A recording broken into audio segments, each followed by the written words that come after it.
Well, we'll go ahead and finish up chapter 20, and I'll probably put some on 21, or not, doesn't matter. We'll figure that out here shortly, okay? So, probably won't. Probably at the end of this chapter right here will be your third quiz, and go ahead and fill this out and get this back to me. I will include you a study guide for chapter 20 with this material right here. Excuse me. Now let's talk about an EKG. An EKG. There are quite a few leads on an EKG, but it doesn't really matter. There's about 7 different leads, 7 different points that they'll get the electrical activity, measure the electrical activity of the heart right there. But a typical EKG looks like this right here. I don't think you can draw it, but you can label it and tell me what the peaks mean, okay? That's the main thing we have right here. There's a picture in here of a typical EKG, and I should have had it open to it. I had it open to it a while ago. Several pictures of it right here. 689, figure 20-14 shows you a typical EKG, okay? So here we have one hump, big hump, narrow hump, right? This is your typical EKG. Then it repeats itself. One hump, bigger hump, right? Now, we have waves in here. This is a P wave, QRS, and a T wave. PQRS, T wave is a typical EKG. The P wave represents atrial contraction. I want to know this. If you can't draw it, tell me that the EKG consists of 3 waves: P wave, QRS, T wave, QRS, and a T wave. P wave represents atrial contraction, contraction of the atrium. QRS is ventricular contraction. The T wave is repolarization of the ventricles. Right? So that's what the PQRST means. Okay? I'm not going to try to put anything fancy. I used to be able to draw a couple of these and put them on a quiz, but I won't be able to do that. So, excuse me, let's go ahead and scratch off, be able to recognize abnormal EKGs, all right? Just don't worry about that one right there. Now, the T wave. Look and see if you can't find why we might have 2 abnormal T waves. Okay? Sometimes the sucker is inverted. I have an inverted T wave from time to time. Doesn't mean anything to me. It doesn't bother me at all. But see what might cause an abnormal T wave. Type in Wikipedia maybe abnormal T waves and see what you can find out. 2 waves, all right? Now, describe the channels involved in cardiac muscle cell contraction. Well, we have this. It's interesting, it really is. Cardiac muscle cell contraction is on, I don't know where it is. I'll find it here for you. I looked at it a few minutes ago. Cardiac muscle cell contraction, where are you, baby doll? I didn't see the damn blame thing, all right? Give me a few more seconds. If not, I'm gonna tell you about it anyway. Thought I'd give you a heads up as far as what page it on thing is on. Oh, yeah. Figure 20-15, cardiac muscle cell contraction. Figure 20-15, right? Let me get rid of the typical EKG we have right here.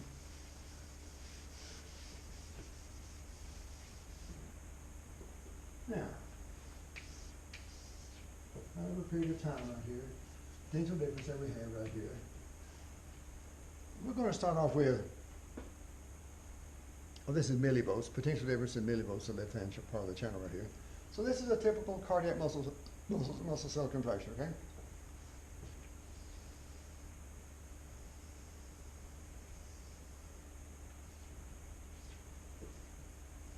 Now we'll take milliseconds to happen right here.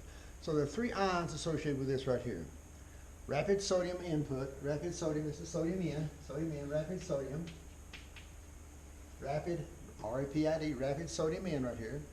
This next one is slow calcium channels, slow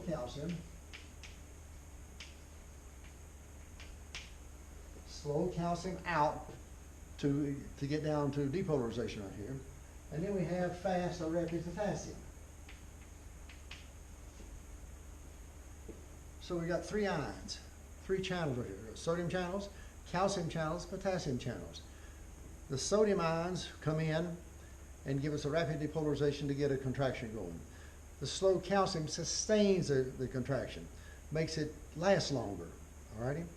The rapid potassium allows for the end of depolarization to get back down to threshold. So what we have right here is a refractory period, an absolute and relative refractory period. This is my absolute refractory period from here to here, absolute.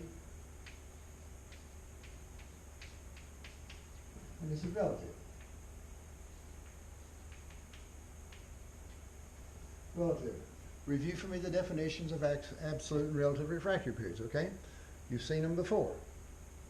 Absolute versus relative, review for me the definitions of those two, okay? If you would please, include that. Now, discuss the benefit of glycolytic enzymes analysis in heart attack. Okay. During a heart attack, you close off the blood supply, all right? You go to cardiac ischemia, you close off the blood supply, you get an infarct, totally block the blood vessel right there, and the cells distal to that blood die. When they die, they rupture. They release their cellular contents. So one of the contents that we have in the cytoplasm is glycolytic enzymes, enzymes that regulate, run, control glycolysis. So they're different in the heart muscle, a little bit different in the heart muscle than the other muscle cells that we have right here.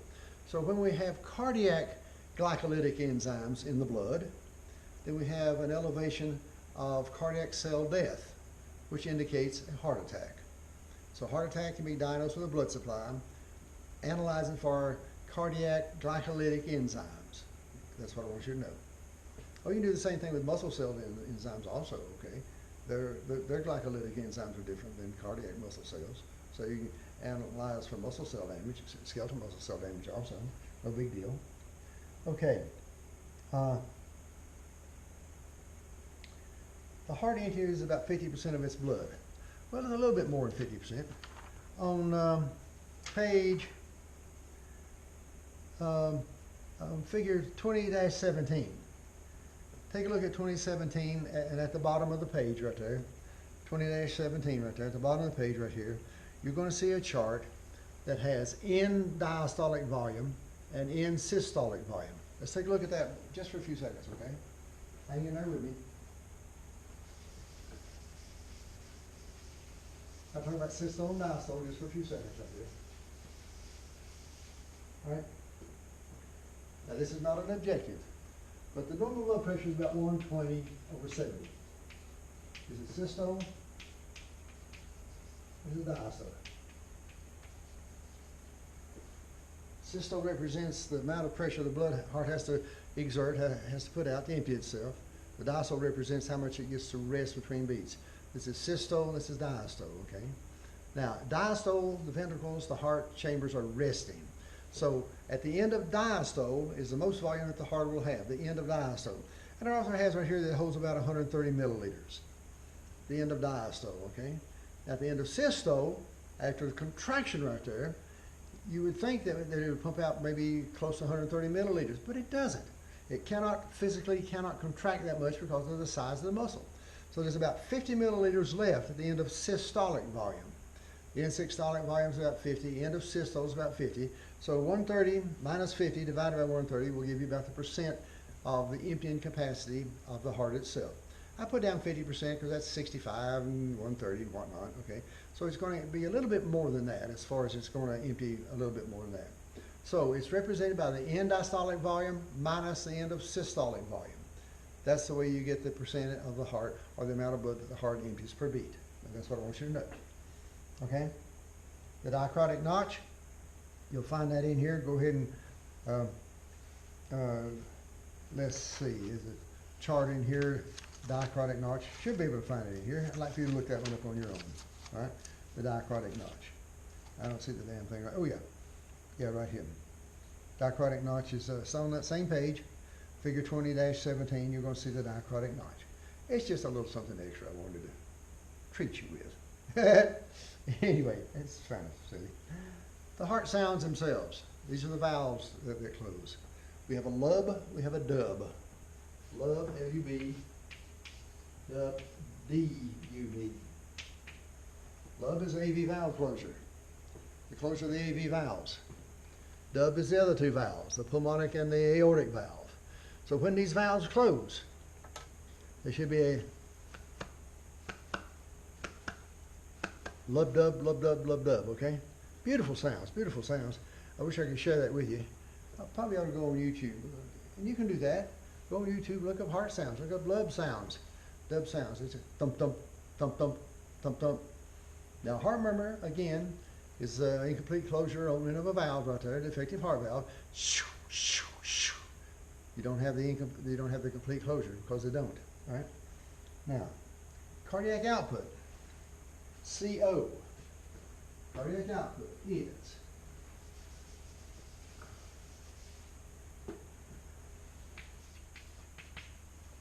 it's got to have something to do with heart rate itself, HR, times stroke volume, KE, stroke volume. Heart rate times stroke volume. Now that's just a definition right there. Go ahead and combine it with what can influence cardiac output. What can influence cardiac output? Well, since I got heart rate up here first, what can influence the rate of the heart? Think of the autonomic nervous system, and you tell me, one speeds it up, one slows it down. That would be two influences of cardiac output regulating the heart rate itself. So take a look at the autonomic nervous system. All right? And tell me how that would regulate the heart rate itself. Now the stroke volume itself is how much does it put out per beat? How much does it put out per beat? Now, it depends on how much that it has in it. So the stroke volume is going to depend on venous return. That's going to determine the amount of blood going into the heart. Venous return, that's what I'm going to put up here, venous return.